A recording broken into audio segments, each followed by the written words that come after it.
ओम शांति। 16-12-24 की वाणी है। मीठे बच्चे, यह पावन बनने की पढ़ाई सब पढ़ाइयों से सहज है। इसे बच्चे, जवान, बूढ़े सब पढ़ सकते हैं। सिर्फ 84 जन्मों को जानना है। प्रश्न: हर एक छोटे व बड़े को कौन सी प्रैक्टिस जरूर करनी चाहिए? उत्तर: हर एक को मुरली चलाने की प्रैक्टिस जरूर करनी चाहिए, क्योंकि तुम मुरलीधर के बच्चे हो। अगर मुरली नहीं चलाते हो तो ऊंच पद नहीं पा सकेंगे। किसी को सुनाते रहो तो मुख खुल जाएगा। तुम हर एक को बाप समान टीचर जरूर बनना है। जो पढ़ते हो वह पढ़ाना है। छोटे बच्चे को भी यह पढ़ाई पढ़ने का हक है। वह भी बेहद के बाप का वर्षा लेने के अधिकारी हैं। ओम शांति। अभी आती है शिव बाबा की जयंती। उस पर कैसे समझाना चाहिए? बाप ने तुमको समझाया है, वैसे तुमको फिर औरों को समझाना है। ऐसे तो नहीं, बाबा जैसे तुमको पढ़ाता है वैसे बाबा को ही सबको पढ़ाना है। शिव बाबा ने तुमको पढ़ाया है, जानते हो, इस शरीर द्वारा पढ़ाया है। बरोबर हम शिव बाबा की जयंती मनाते हैं। हम नाम भी शिव का लेते हैं। वह तो है ही निराकारी, उनको शिव कहा जाता है। वो लोग कहते हैं शिव तो जन्म मरण रहित थे, उनकी फिर जयंती कैसे होगी? यह तो तुम जानते हो। कैसे नंबरवार मनाते आते हैं, मनाते ही रहेंगे। दोनों को समझाना पड़े। बाप आकर इस तन का आधार लेते हैं।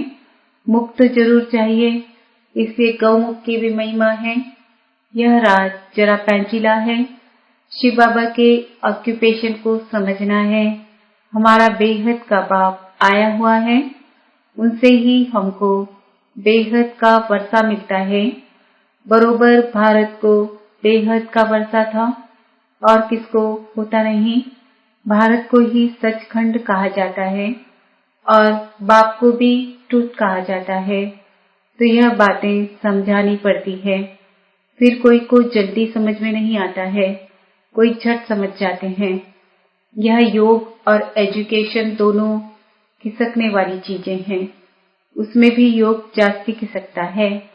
नॉलेज तो बुद्धि में रहती ही है, बाकी याद ही घड़ी घड़ी भूलते हैं। नॉलेज तो तुम्हारी बुद्धि में है ही कि हम कैसे 84 जन्म लेते हैं।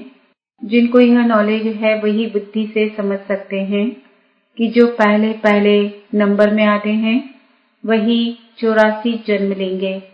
पहले ऊंच से ऊंच लक्ष्मी नारायण को कहेंगे। नर से नारायण बनने की कथा भी नामी ग्रामी है। पूर्णमासी पर बहुत जगह सत्यनारायण की कथा चलती है। अभी तुम जानते हो, हम सचमुच बाबा द्वारा नर से नारायण बनने की पढ़ाई पढ़ते हैं। यह है पावन बनने की पढ़ाई और है भी सब पढ़ाइयों से बिल्कुल सहज। 84 जन्मों के चक्र को जानना है और फिर यह पढ़ाई सबके लिए एक ही है। बूढ़े, बच्चे, जवान जो भी हो, सबके लिए एक ही पढ़ाई है। छोटे बच्चों को भी हक है। अगर माँ बाप इन्हों को थोड़ा थोड़ा सिखाते रहें तो टाइम तो बहुत पड़ा है। बच्चों को भी यह सिखाया जाता है कि शिव बाबा को याद करो। आत्मा और शरीर दोनों का बाप अलग अलग है। आत्मा बच्चा भी निराकारी है तो बाप भी निराकारी है। यह भी तुम बच्चों की बुद्धि में है। वह निराकार शिव बाबा हमारा बाप है। कितना छोटा है, यह अच्छी रीति याद रखना है, भूलना नहीं चाहिए। हम आत्मा भी बिंदी मिसल छोटी हैं। ऐसे नहीं ऊपर जाएंगे तो बड़ी दिखाई पड़ेगी, नीचे छोटी हो जाएगी। नहीं, वह तो है बिंदी। ऊपर में जाएंगे तो तुमको जैसे देखने में भी नहीं आएगी। बिंदी है ना, बिंदी क्या देखने में आएगी? इन बातों पर बच्चों को अच्छी रीति विचार भी करना है। हम आत्मा ऊपर से आई हैं, शरीर से पाठ बजाने। आत्मा घटती बढ़ती नहीं है। ऑर्गन्स पहले छोटे पीछे बड़े होते हैं। अभी जैसे तुमने समझा है वैसे फिर औरों को समझाना है। यह तो जरूर है, नंबरवार जो जितना पढ़ा है उतना ही पढ़ाते हैं। सबको टीचर भी जरूर बनना है सिखाने के लिए। बाप में तो नॉलेज है, वह इतनी छोटी सी परमात्मा है, सदैव परमधाम में रहते हैं। यहाँ एक ही बार संगम पर आते हैं। बाप को पुकारते भी तब हैं जब बहुत दुखी होते हैं। कहते हैं आकर हमको सुखी बनाओ। बच्चे अब जानते हैं, हम पुकारते रहते हैं बाबा आकर हमको पतित दुनिया से नई सत्युगी सुखी पावन दुनिया में ले चलो, अथवा वहां जाने का रास्ता बताओ। वह भी जब खुद आवे तब तो रास्ता बतावे। वह आएंगे तब जब दुनिया को बदलना होगा। यह बड़ी सिंपल बातें हैं, नोट करना है।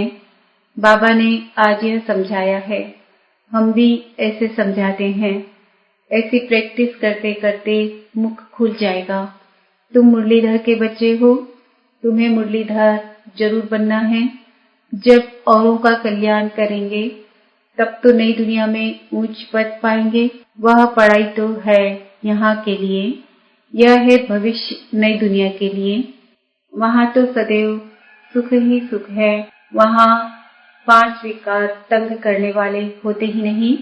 यहाँ रावण राज्य अर्थात पराये राज्य में हम हैं। तुम ही पहले अपने राज्य में थे। तुम कहेंगे नई दुनिया, फिर भारत को ही पुरानी दुनिया कहा जाता है। गायन भी है नई दुनिया में भारत। ऐसे नहीं कहेंगे कि नई दुनिया में इस्लामी बौद्धि नहीं।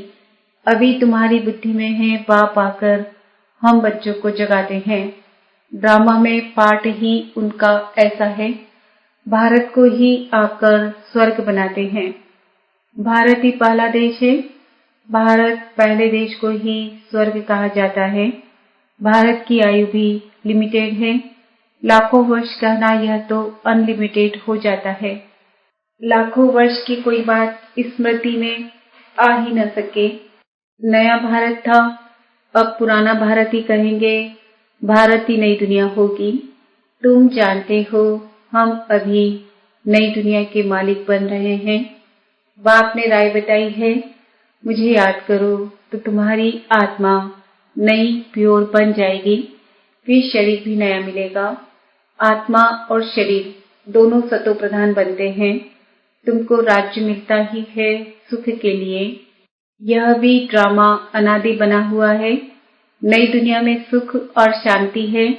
वहाँ कोई तूफान आदि नहीं होते। बेहद की शांति में सब शांत हो जाते हैं। यहाँ है अशांति तो सब अशांत है। सतयुग में सब शांत होते हैं। वंडरफुल बातें हैं ना। यह अनादि बना बनाया खेल है। यह है बेहद की बातें। वह हद की बैरिस्टरी इंजीनियरिंग आदि पढ़ते हैं। अभी तुम्हारी बुद्धि में बेहद की नॉलेज है। एक ही बार बाप आकर बेहद ड्रामा का राज समझाते हैं। आगे तो यह नाम भी नहीं सुना था कि बेहद का ड्रामा कैसे चलता है। अभी समझते हो। सतयुग त्रेता जरूर वह पास्ट हो गया, उसमें इनका राज्य था। त्रेता में राम राज्य था। पीछे फिर और धर्म आए हैं, इस्लामी, बौद्धि, क्रिश्चियन, सब धर्मों का पूरा मालूम है। यह सब 2500 वर्ष के अंदर आए हैं। उसमें 1250 वर्ष कलयुग है। सब हिसाब है ना। ऐसे तो नहीं सृष्टि की आयु ही 2500 वर्ष है, नहीं। अच्छा, फिर और कौन था, विचार किया जाता है। इन्हों के आगे बरोबर देवी देवता, वह भी थे तो मनुष्य ही, परंतु देवी गुणों वाले थे। सूर्यवंशी, चंद्रवंशी 2500 वर्ष में, बाकी आधा में वह सब थे। इससे जास्ती का तो कोई हिसाब किताब निकल न सके। फुल पौना, आधा, चौथा, 4 हिस्सा है। कायदे से टुकड़ा टुकड़ा करेंगे ना। आधा में तो यह है, कहते भी हैं सतयुग में सूर्यवंशी राज्य, त्रेता में चंद्रवंशी राम राज्य। यह तुम सिद्ध कर बतलाते हो। तो जरूर सबसे बड़ी आयु उनकी होगी जो पहले पहले सतयुग में आते हैं। कल्प ही 5000 वर्ष का है, वो लोग 84 लाख योनियां कह देते हैं, तो कल्प की आयु भी लाखों वर्ष कह देते, कोई माने भी नहीं, इतनी बड़ी दुनिया हो भी न सके। तो बाप बैठ समझाते हैं, वह सब है अज्ञान और यह है ज्ञान। ज्ञान कहाँ से आया यह भी किसको पता नहीं है। ज्ञान का सागर तो एक ही बाप है, वही ज्ञान देते हैं मुख से। कहते हैं गौमुख, इस गौ माता से तुम सबको एडॉप्ट करते हैं। यह थोड़ी सी बातें समझाने में तो बहुत सहज है, एक रोज समझाकर फिर छोड़ देंगे तो बुद्धि फिर और बातों में लग जाएगी। स्कूल में एक दिन पढ़ा जाता है या रेगुलर पढ़ना होता है, नॉलेज एक दिन में नहीं समझी जा सकती है। बेहद का बाप हमको पढ़ाते हैं तो जरूर बेहद की पढ़ाई होगी, बेहद का राज्य देते हैं। भारत में बेहद का राज्य था ना, ये लक्ष्मी नारायण बेहद का राज्य करते थे। किसको यह बातें स्वप्न में भी नहीं है। जो पूछे कि इन्होंने राज्य कैसे लिया, उन्होंने प्योरिटी जास्ती थी, योगी है ना, इसलिए आयु भी बड़ी होती है। हम ही योगी थे, फिर 84 जन्म ले भोगी भी जरूर बनना है। मनुष्य नहीं जानते कि यह भी जरूर पुनर्जन्म में आए होंगे। इन्हों को भगवान भगवती नहीं कहा जाता, इनसे पहले तो कोई है नहीं जिसने 84 जन्म लिया हो। पहले पहले जो सतयुग में राज्य करते हैं वही 84 जन्म लेते हैं, फिर नंबरवार नीचे आते हैं। हम आत्मा सो देवता बनेंगे, फिर हम सो छत्री, डिग्री कम होगी।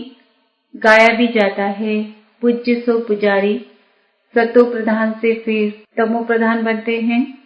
ऐसे पुनर्जन्म लेते लेते नीचे चले जाएंगे। यह कितना सहज है, परंतु माया ऐसी है जो सब बातें भुला देती है।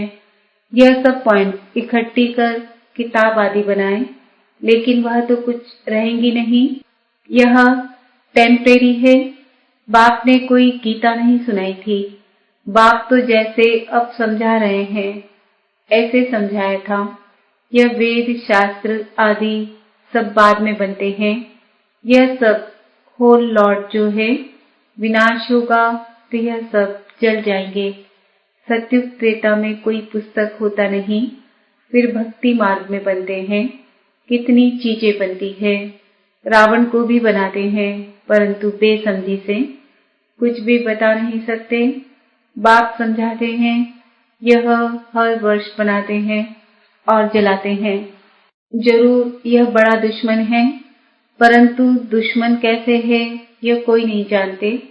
वह समझते सीता चुरा ले गए, इसलिए शायद दुश्मन है। राम की सीता को चुरा ले जावे तो बड़ा डाकू हुआ ना। कभी चोरी की, त्रेता में कहें व त्रेता के अंत में, इन बातों पर भी विचार किया जाता है। कभी चोरी होनी चाहिए। कौन से राम की सीता चोरी हुई? राम सीता की भी राजधानी चली है क्या?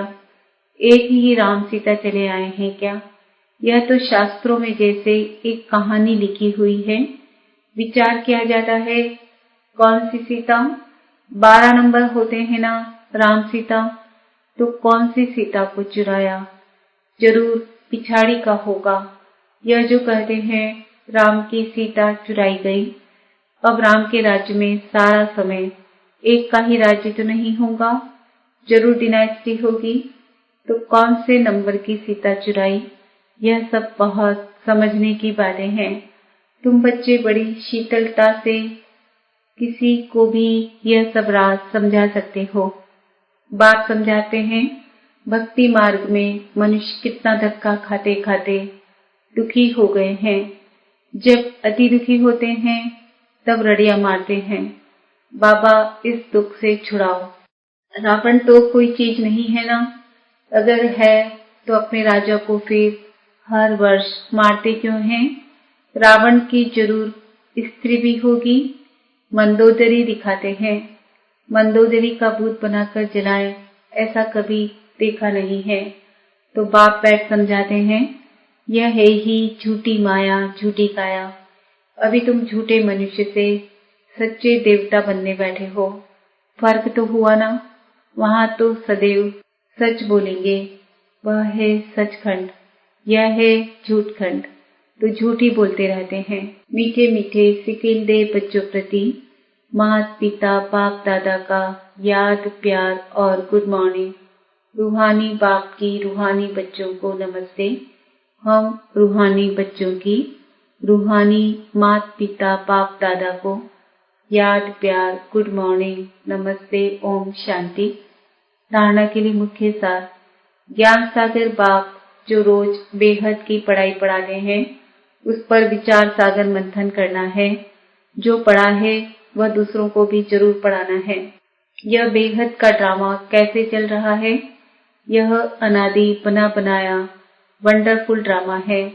इस राज को अच्छी रीति समझकर फिर समझाना है। वरदान। पवित्रता की श्रेष्ठ धारणा द्वारा एक धर्म के संस्कार वाले समर्थ सम्राट भव। आपके स्वराज्य का धर्म अर्थात धारणा है पवित्रता। एक धर्म अर्थात एक धारणा। स्वप्न व संकल्प मात्र भी अपवित्रता अर्थात दूसरा धर्म न हो, क्योंकि जहाँ पवित्रता है वहाँ अपवित्रता अर्थात व्यर्थ व विकल्प का नाम निशान नहीं होगा। ऐसे संपूर्ण पवित्रता के संस्कार भरने वाले ही समर्थ सम्राट हैं। अभी के श्रेष्ठ संस्कारों के आधार से भविष्य संसार बनता है। अभी के संस्कार भविष्य संसार का फाउंडेशन है। स्लोगन। विजयी रत्न वही बनते हैं जिनकी सच्ची प्रीत एक परमात्मा से है। ओम शांति। आज का सुमन है, मैं आत्मा समर्थ सम्राट हूँ। ओम शांति।